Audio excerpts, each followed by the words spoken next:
Alrighty then, Successful Indie Author 5-Minute Focus, episode 989. Benefits of writing different length books. You don't want to always write the exact same length books. I know readers will sometimes get into a groove where they like exactly this one thing. I had a 21-book series where they liked it about 60,000 words. So that's what I shot for on that series. But I also wrote short stories for that series too, anywhere from 2,000, 5,000 words. And it worked great. And then we did box sets of that series. So people who liked long works, now they could get 4 books in one. So 250,000 words at one pop. Yeah. So a little something for everybody. The thing that I love writing short stories because it helps me focus on a single character doing a single thing in a small area.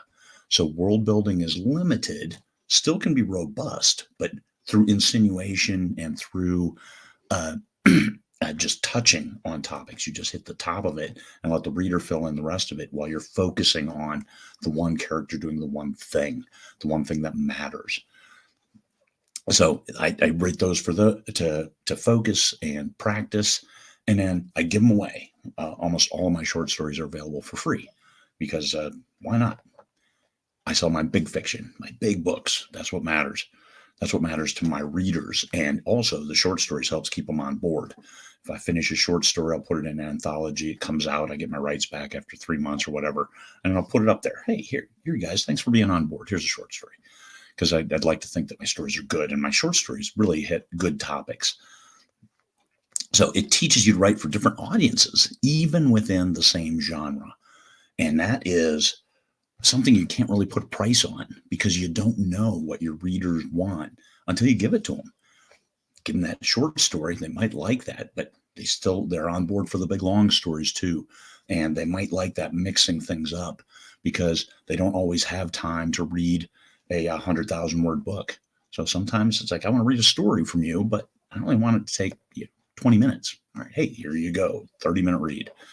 And at the end of the day, it helps to have stuff to give away. Time is what you invest into your business. Yeah, you can throw all kinds of money at it and stuff like that, but time is the most important thing in your life. A short story, I just wrote one for a traditional publishing house anthology. It was 10,000 words. Took me 4 days to write. There we go, 4 days.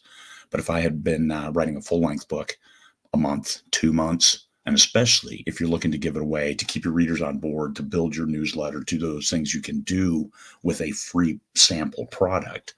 But if you're taking 2 months to write a book and then you give it away for the long-term gain, which is good, but if you don't have enough books out yet to prop you up, now you take this huge cash flow hit on your business. Nobody wants to take a cash flow hit, sit there for 4 months without any revenue. No way. Can't do that. And if you take longer than 2 months to write a book that you're going to give away, then that's a huge, huge time investment. Time that you don't get back. By having books of different lengths, you can broaden your reach. People who read a 40,000 word book may be enticed to read a 60,000 word book because they like your stories. And once they get into it, they don't realize that it's that much longer. When you start The Lord of the Rings, you know what you're getting into. They are tomes. They are thick. When you start lit RPG novels, same thing. They're big, and you know that going in. But other stories, you may not. You buy it on impulse. You see a great ad on Amazon, and you pick it up, and all of a sudden you're reading and don't realize how long a book is. That's a win. That's a win, and especially if the story keeps moving forward. But if it starts dragging, then hey, you might lose a reader. But I'd like to think you can gain a reader with a great book that keeps them engaged. So all the good things that come with writing books of different lengths. Don't get into a rut of always having to write a book of a certain length, because even lit RPG readers might like a short hit every once in a while, especially if you're going to give it to them for free. What can you do? Here you go. Something short, read it, focus on this one character, have a nice day. People love having a nice day. Peace, fellow humans.